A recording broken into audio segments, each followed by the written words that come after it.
decided at a hearing on Monday, just hours before the flight to Kigali is due to take off. Mark Easton, BBC News at the High Court.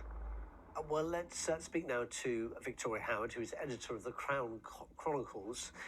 Victoria, thank you very much for being with us as a commentator on Royal Matters. You'll know it's not the first time that Prince Charles's views have become public, even if he assures us, or his office assures us, they did again this morning, that he remains politically neutral.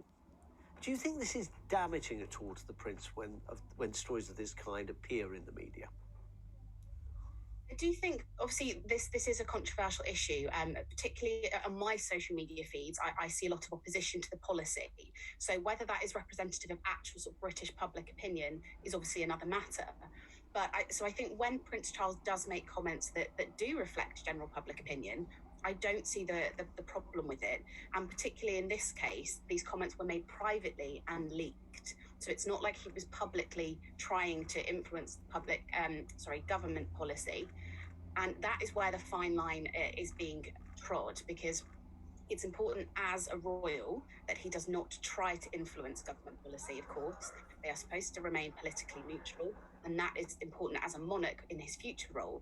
But this seems to have been private and therefore just expressing an opinion, which of course he is entitled to hold. Unless that opinion was strategically leaked.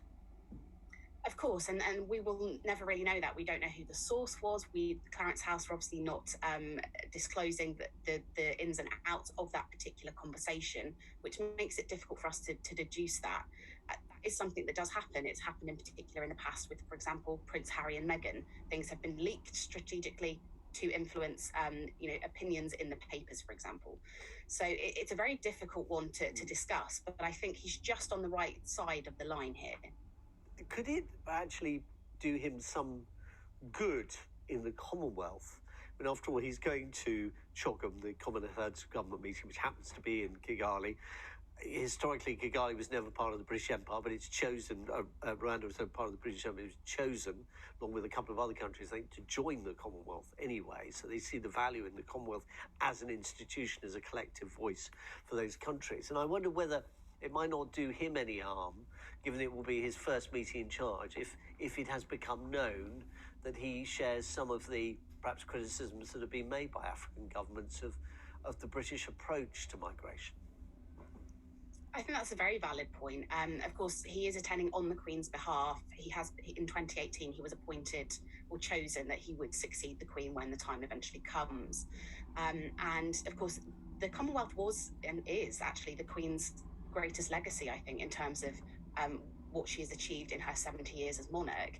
And Prince Charles is acutely aware of his role, acutely aware of the difficult path he has to walk down and shoes to fill after his mother. So I don't think it's not sensible of him to think about how this perception of his potential leadership will look. So that is something to consider. And of course, he wants to do a good job. He is a bit of an activist prince. And I do think his heart is in the right place when it comes to trying to influence things for the greater good, for example, environmentally. He said a couple of years ago that he was aware he couldn't continue making comments once he becomes king.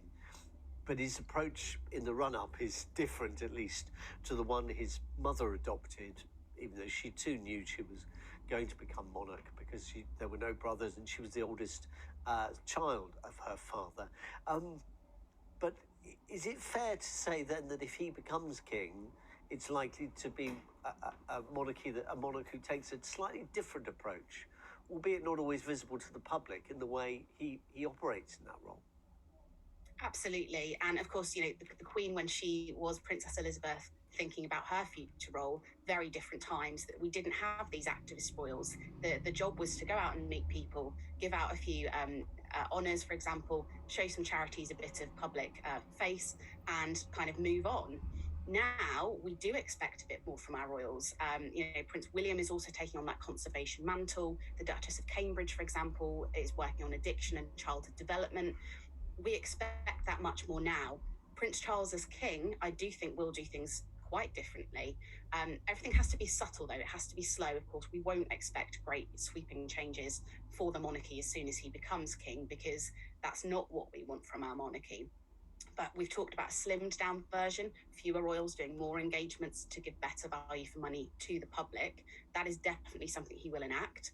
And I think he will be behind the scenes a little bit more, working to discuss with the government, to advise and warn, which is the constitutional monarch's role. It's not to influence, it's to advise and warn. But I think he's very conscious of Britain's standing in the world and actually doing the good things, the right things for the good of the people. So what we see from those changes obviously remains to be seen, but it will be subtle, slow, but hopefully have a long-lasting impact for the betterment of the monarchy and the people. Victoria Howard, editor of the Crown.